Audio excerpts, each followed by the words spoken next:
mau mengkoreksi Prof atau Terima kasih. spesifikasi? Kalau seperti Dr. Farabi juga ya, kalau kita lihat kamu sangat ekstensif bicara bahwa saya khawatir secara praktis di tahap 2 supaya nanti kalau masuk ke tahap 3 kita sudah menangani banyak yang akan dilibatkan. Misalnya aja tadi kamu bilang dengan slit lamp bisa melihat endotel. Ada nggak trik tadi cuma dikasih lihat bahwa backslide-nya dilihatkan. Tapi untuk memperlihatkan gambar tersebut, biasa adakah diperlukan modifikasi tertentu atau tidak? Apa bedanya untuk lensa okuler dan lensa objektifnya? Harus ada perubahan atau tidak untuk melihatnya? Kemudian kalau tadi digambarkan bahwa jumlah endotel yang dibutuhkan untuk mengatakan tidak terjadi UDEM atau dapat mempertahankan UDEM 500. Apakah hanya jumlah yang berperan atau ada faktor lain yang berperan? Ya. Jadi waktu kita mengatakan jumlah itu hitungan dari per milimeter perseginya. Tetapi fungsi daripada endotel untuk melakukan pompa endotel itu bukan semata-mata dihitung oleh jumlah, tapi ada hal lain yang lebih berperan untuk mengatakannya. Nah, itu juga mesti kita ketahui. Ya. Lalu, ya, seperti yang dikatakan oleh Dr. Farabi tadi, kapan endotel dan sebagainya. Pertanyaan yang tadi, siapa tadi yang bertanya Gina, siapa itu, mempertanyakan ada yang bertambah tebal, atau yang lain berkurang tapi ada yang tebal. Coba kamu sebutkan apa yang jadi menebal dari seluruh kornea itu yang kaitannya pada impact-nya terhadap kornea itu. Apa yang dengan bertambahnya umur akan semakin tebal?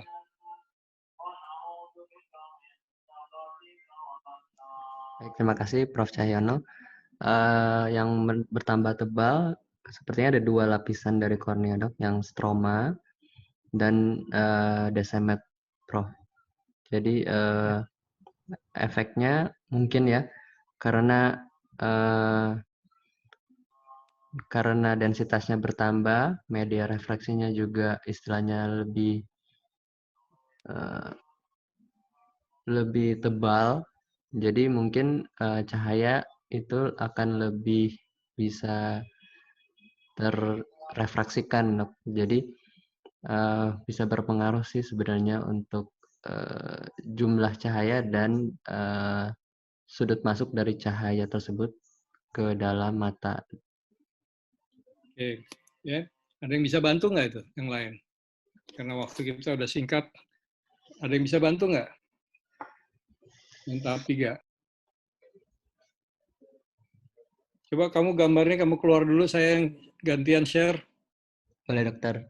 Boleh, Prof.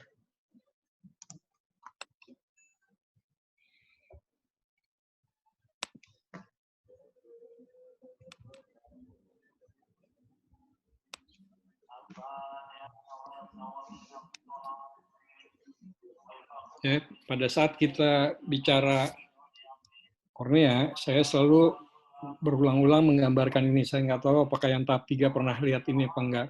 Ya. Pada saat kita bicara terminologi, lalu kita mulai dengan observasi.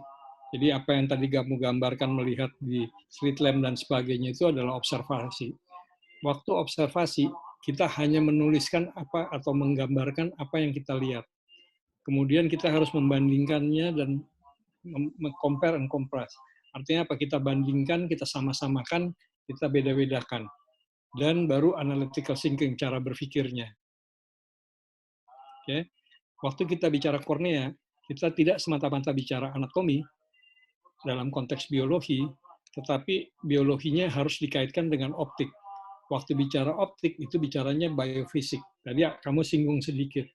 Lalu waktu bicara optik, kaitannya sama refraktif. Karena fungsi utama kornea adalah sebagian dari, bukan sebagian, bagian terbesar daripada kekuatan refraktif daripada bola mata. Ya, itu ujungnya harus ke sana berpikirnya. Ini saya kasih gambaran tadi yang kamu gambarkan. Coba kamu deskripsikan apa yang tertulis di sini, yang kamu lihat. Coba Randy.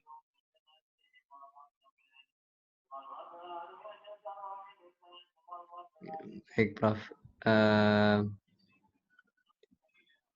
Jadi, bagaimana, Prof? Maksud pertanyaannya, Prof? Ini kamu lihat slide ini. Ya, Prof. Ya, coba deskripsikan apa yang kamu lihat. Tadi saya bilang, belajar dengan observasi. Itu adalah deskriptif. Tolong deskripsikan slide ini. Waduh. Baik, pada lapisan yang pertama yang paling luar, itu yang dinamakan lapisan epitel. Itu namanya bukan deskripsi. Itu kamu sudah melakukan analytical thinking. Tadi saya bilang, tahapannya adalah waktu belajar sesuatu, terminologi, observasi, terminologi itu harus kamu ketahui. Karena ilmu kedokteran itu 20%-nya adalah terminologi, 80%-nya adalah berpikir. Ya. Nah, terminologinya mesti kamu kuasai. Tadi kamu bilang lapisan-lapisan. Lalu yang waktu kedua adalah observasi, describe, jelaskan apa yang kamu lihat. Saya minta kamu menggambarkan apa yang kamu lihat di sini.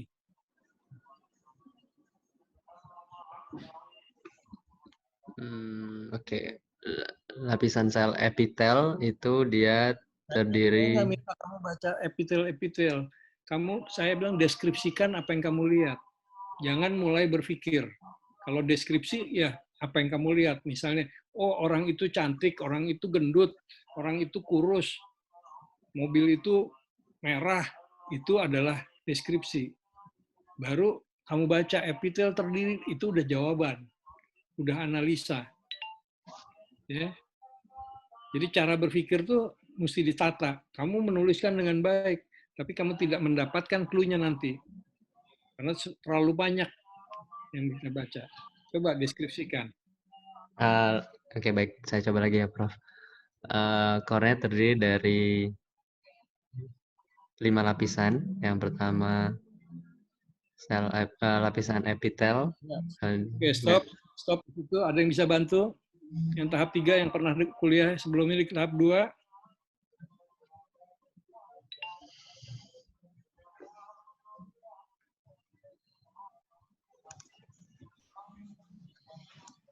Ya.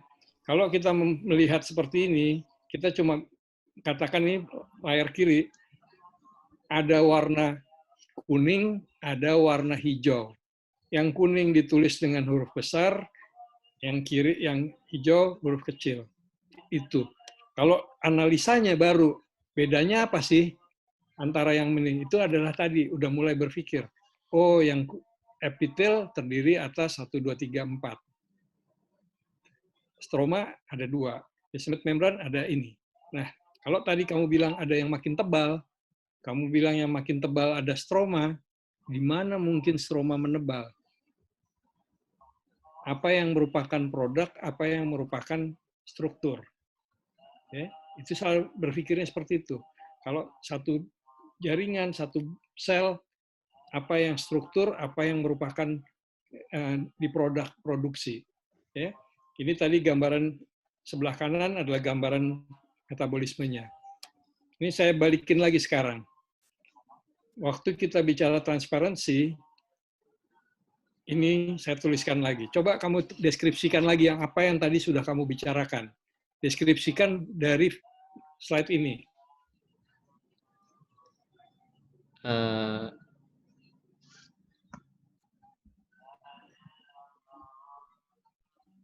Oke.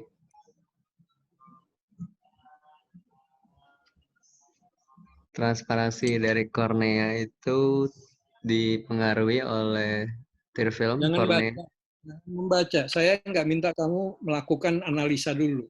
Saya minta kamu melakukan deskripsi.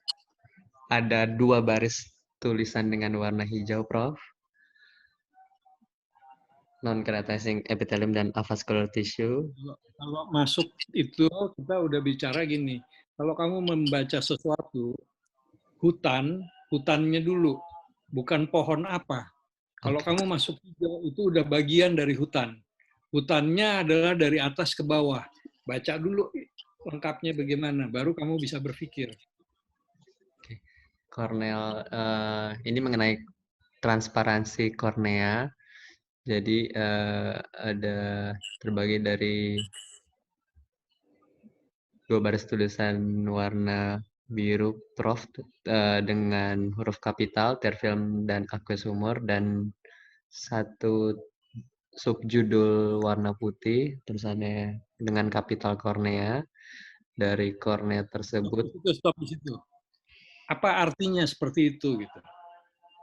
Baru kamu tadi udah membeda-bedakan. Oh, ada yang biru, ada putih.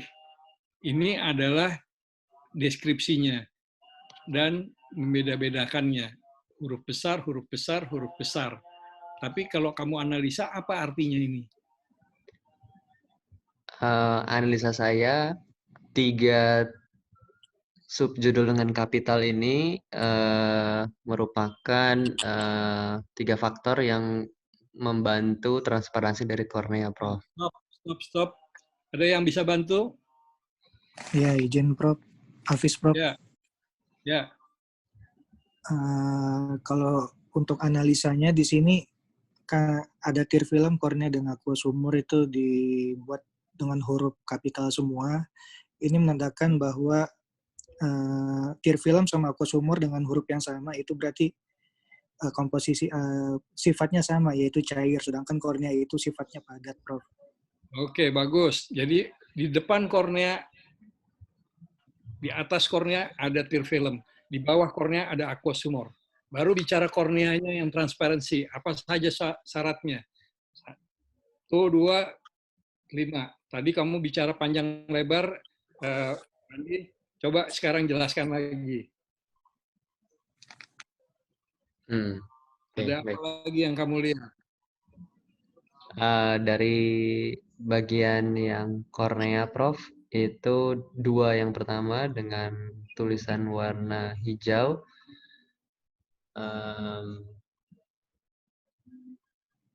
Ini mungkin berhubungan dengan struktur anatomi dari kornea yang terdiri dari epitel. Ya, udah, tidak. Terus.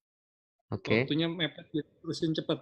Yang 2 ini tentang anatominya, lalu yang warna biru kemungkinan lebih ke arah fungsi dari kornea tersebut yang menjaga dia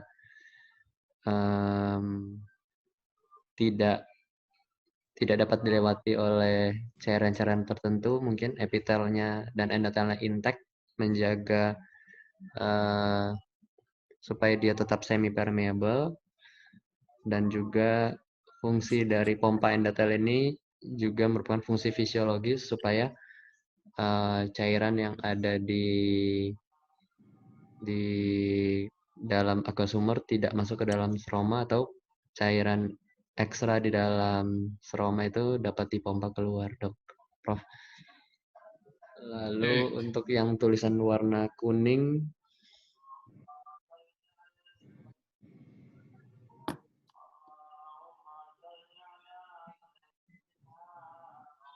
saya kurang tahu, Prof. Yang kuning dalam homogenitas dan regularitasnya mungkin ke arah bagaimana sel-sel tersebut. Siapa yang bisa bantu? Ada yang bisa bantu? Ya, saya coba Prof. Hafiz Prof. Ya, kalau dari ini kornea ini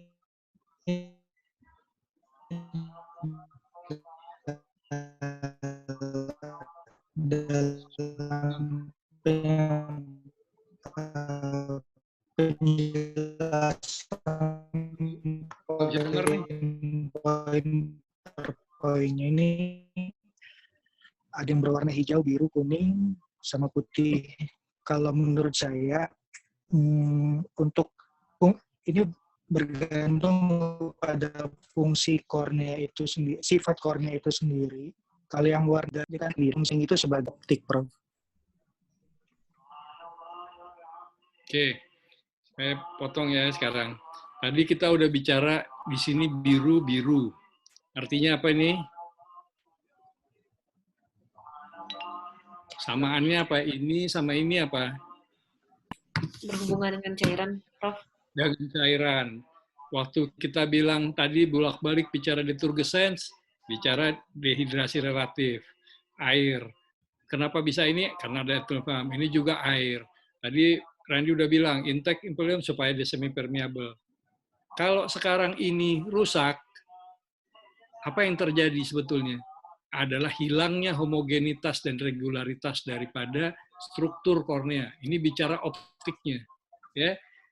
Kejernihan itu hanya bisa terjadi kalau satu benda optik itu kalau semua partikel yang ada di dalam benda optik itu lebih kecil daripada panjang gelombang sinar terlihat. Ya, makanya dibilang susunannya harus lepis. Kita lihat bahwa kalau dia tersusun dengan ukuran yang tepat, maka ke semua arah kita akan melihat barang yang sama. Itulah jadi transparan. Ini stromanya. Kalau diperbesar, lihat stroma pun begitu. Stroma begitu, endotel pun begitu. Bentuk semua sama. Kurang lebih agar susunannya lattice. Begitu ada cairan yang berubah, ini akan bergeser-geser. Terisi oleh cairan. Tadi jumlah materi antara kolagennya akan berubah, ada kandungan. Maka jadi keruh. Disitulah udema terjadi. Ya. Nah, kalau kita bicara penglihatan menurun, karena kornea tadi kita bicara 1, 2, 3, 4, 5, 6. 1, 2, 3, 4 nih, kaitannya sama cairan. Berarti komponen terbesarnya adalah bagaimana cairan itu harus selalu dalam kondisi yang relatif dehidrasi, yaitu deturgescence. Nah, waktu kamu panjang-panjang, kita bilang udem itu sebetulnya dibagi dua. Ada yang interseluler, ada yang intraseluler.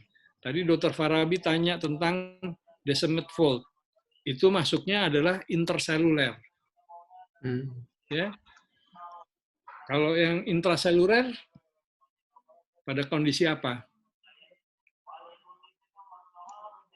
Atau kondisi apa yang akan menyebabkan udema interseluler, kondisi apa yang menyebabkan edema intraseluler. Kalau dibalik di sini.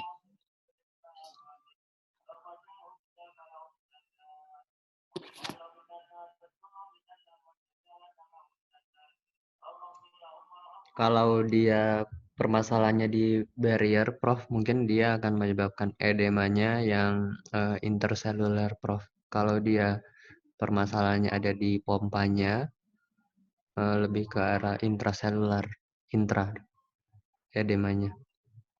Oke, ada yang bisa bantu? Ya, ada pendapat lain?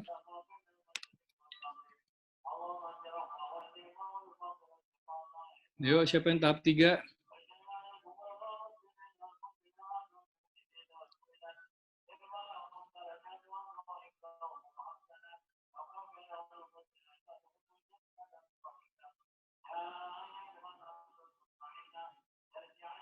Yuk.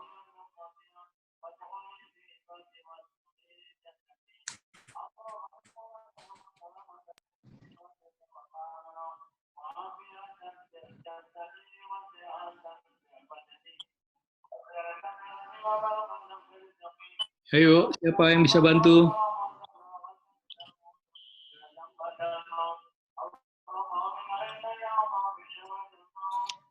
Kalau ada ininya tidak intact, ya pasti ada udema intraseluler.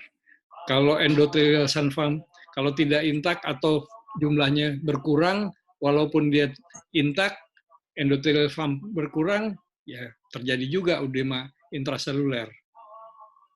Edema ekstraseluler. Tapi yang murni intraseluler kapan? Lalu apakah intraseluler edema akan menyebabkan ekstraseluler atau ekstraseluler bisa menyebabkan intraseluler? Sini saya kasih panah begini. Ayo.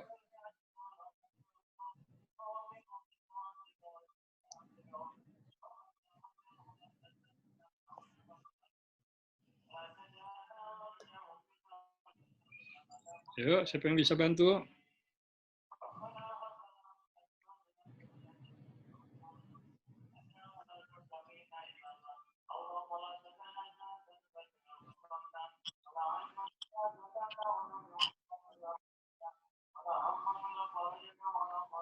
Kalau kegagalan fungsi pompa endotel sebenarnya lebih ke interseluler dulu mungkin menurut saya pertama, Prof. Kalau apa? Kalau kegagalan fungsi pompa endotel, Prof. Kegagalan fungsi endotel akan terjadi edema intraseluler. Interseluler, Prof. Ya. Interseluler. Lalu? Setelah, ketika porsi dari ruang lingkup dari interseluler kornea itu sendiri sudah penuh, nah itu akan mungkin cairan akan mendesak bisa masuk ke intraseluler kalau menurut saya, Prof. Cairan mendesak masuk ke interseluler. Intraseluler, iya, Prof. Dari interseluler masuk ke intra. Jadi dari luar bisa masuk ke dalam sel gitu. Bocor Iya, dong selnya. Selnya bocor. Karena sudah posisinya interseluler space-nya sudah interseluler space-nya itu sudah diisi sama cairan semua sehingga selnya itu akhirnya terkompromis bisa dimasuki oleh cairan juga ke intraselulernya, Prof. Gimana caranya masuk ke dalam tapi nggak tetap intak? Dinding selnya. Tadi Dr. Farabi udah bertanya, kalau terjadi Descemet fault, itu apa?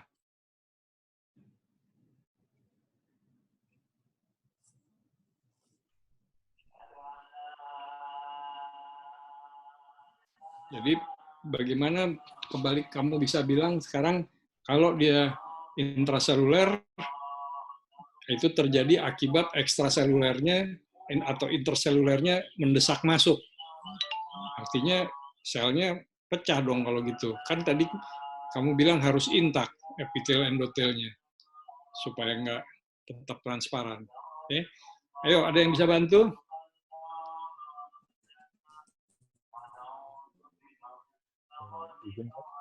Atau kapan terjadi yang intraseluler aja?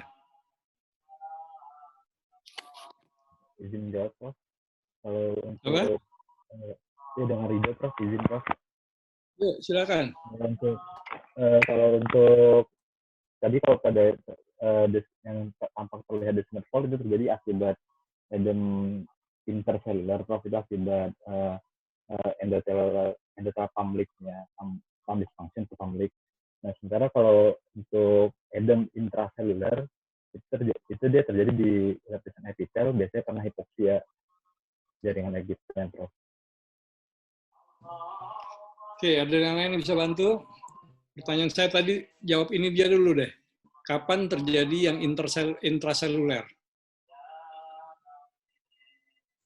Maaf, Prof. Mungkin jika ada gangguan pembentukan ATP, Prof. Jadi walaupun membran semipermeabelnya masih intak, cairan masih tetap bisa masuk ke dalam sel dan menyebabkan intraselular edema karena pompa yang harusnya menjaga konsentrasi ion di dalam sel itu lebih dapat mendorong air keluar itu tidak terjadi sebagaimana semestinya, sehingga air masih bisa masuk ke dalam sel melalui membran semipermeabel karena tidak ada ATP-nya. Mungkin karena toksik atau toksin. Berpikir bahwa air dari luar masuk. Kenapa tidak berpikir bahwa cairan di dalam nggak bisa keluar?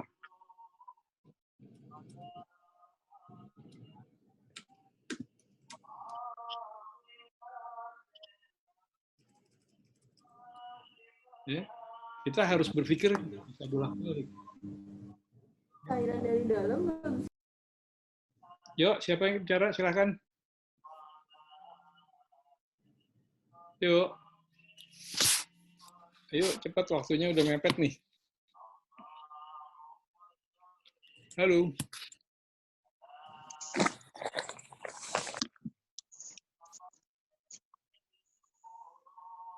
Halo, siapa yang mau bicara? Yuk.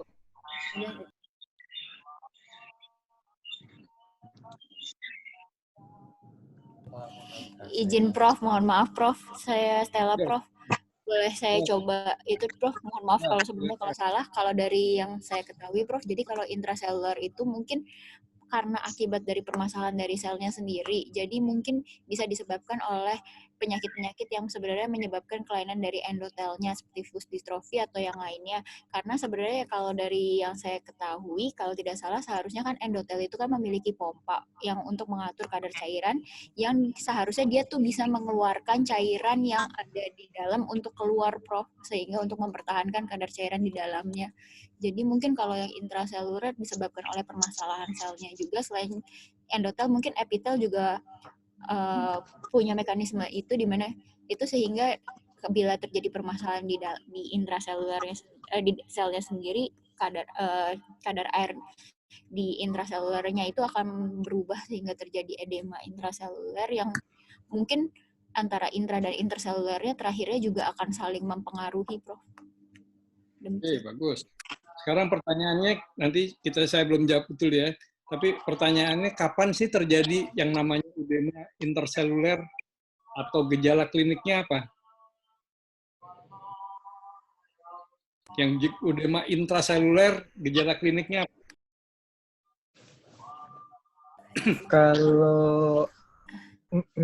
Kalau intraseluler itu edema mikrosistik, Dok. Ya, apa itu? Gejala kliniknya apa? Keluhan subjektifnya apa? Ngelihatnya seperti ada halo, Dok. Halo itu terjadi pada saat apa? Melihat cahaya yang putih. Ya, kapan itu terjadinya?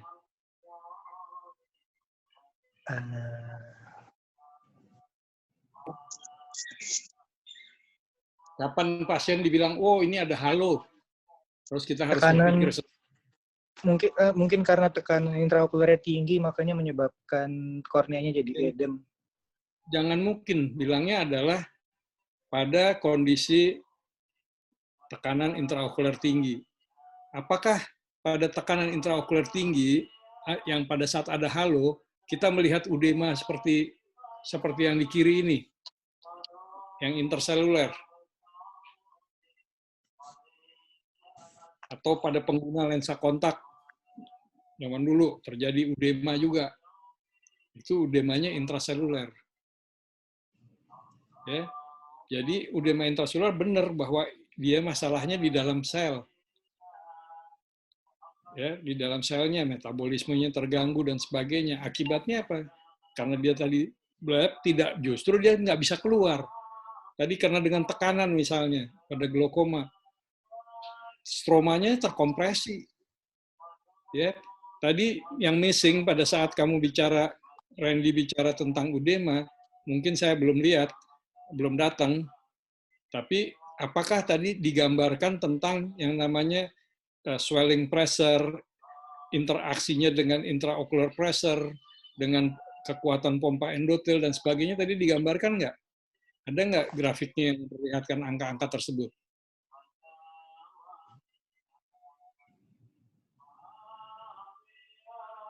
Halo. Belum ada Prof tadi untuk yang ya. Itulah yang esensi. Jadi yang kamu gambarkan tadi banyak semuanya bagus-bagus, copy paste-nya bagus, tapi yang harus didapat esensinya ini. Kalau kamu sudah bisa mendapatkan esensi ini, kapan jadi inter, kapan jadi ekstra. Kalau tadi yang barusan jawab, yang tadi siapa bilang, oh ini pada edema misalnya ada kelainan di endotel, ada distrofi, ada segala macam. Dia menyebabkan untuk korneanya adalah interseluler. Ya.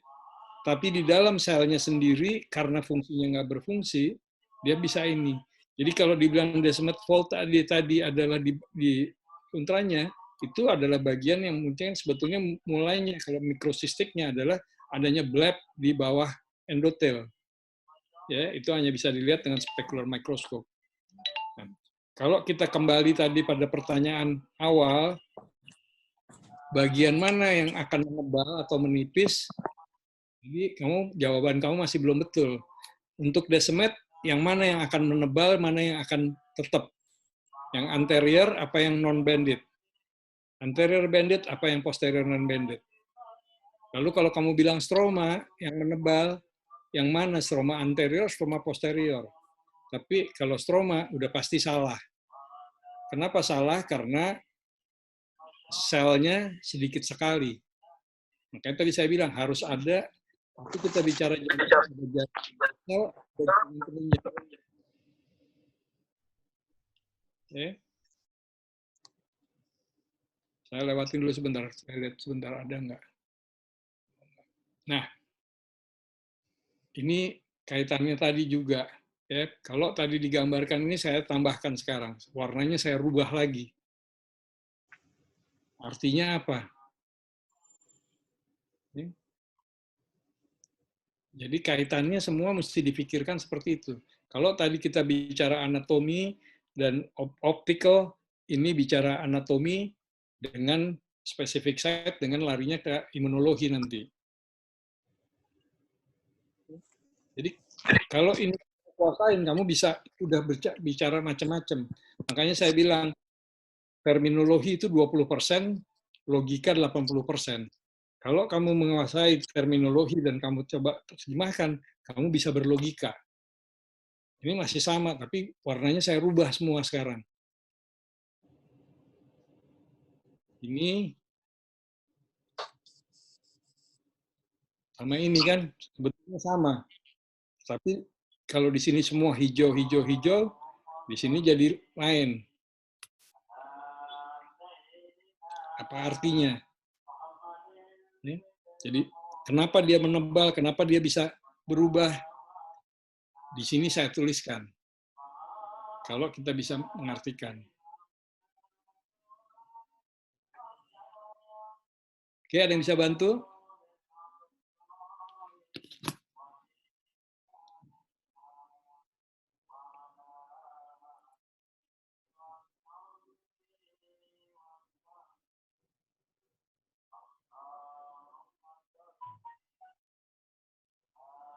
Izin, Prof.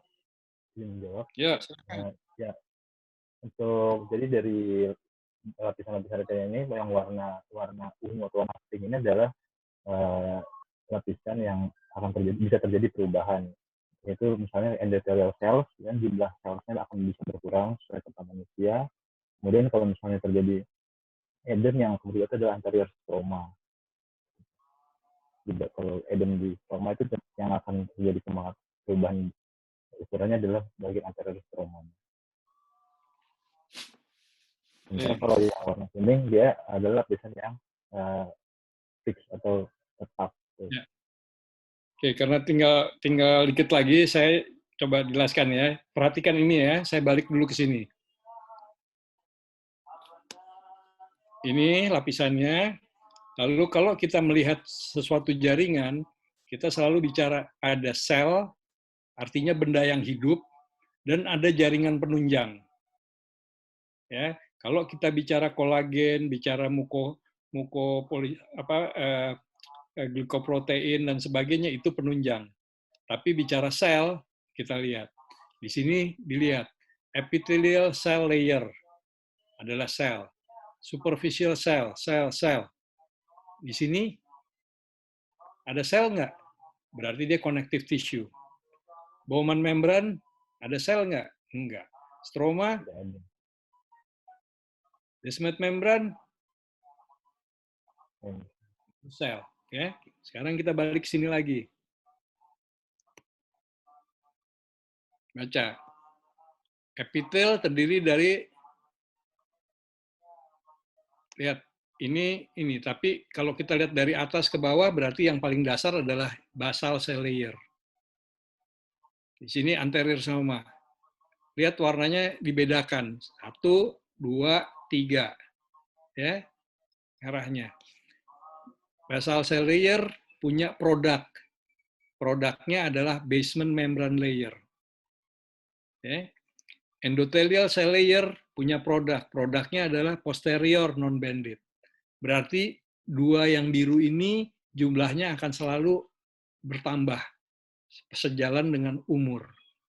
Kalau karena satu hal lain epitelnya terganggu, ada infeksi, ada peradangan, maka basement cell layer-nya akan berubah warna. Kejernihannya akan berubah. Maka kita bisa lihat, oh ini ada peradangan dan sebagainya. Kalau lebih dalam, rusak di membran Bowmannya. Kalau di belakang ada gangguan, maka tadi ada mulai dari bleb, kemudian bisa lebih jauh lagi akan terjadi. Ini pun akan berubah ketebalannya. Ya. Tapi di stroma, di sini ada. Di mana letak selnya? Ada sel apa di stroma anterior? Kenapa di posterior tidak ada? Berarti di sini ada sesuatu yang hidup, karena yang pakai warna ini kan di sini sel, di sini sel. Kenapa di sini nggak ada kata selnya? Tetapi berarti di sini ada sel. Selnya ada di mana? Sel apa dan ada di mana? Yang bisa jawab? Keratocytes, Ya. dokter. Ada Ya, keratocytes di anterior stroma. Anterior di mana? Lebih jelas lagi. Oke, dia hanya ada di sepertiga perifer. Oleh karena itu, 3 lokasi ini bisa menjadi lokasi adanya reaksi imunologi. Ya, karena udah waktunya. Selamat berbuka puasa, mudah-mudahan bisa ketangkep semuanya. Oke? Yuk, selamat berbuka ya. Terima kasih, Prof. Selamat. Terima kasih, Prof. Selamat berbuka.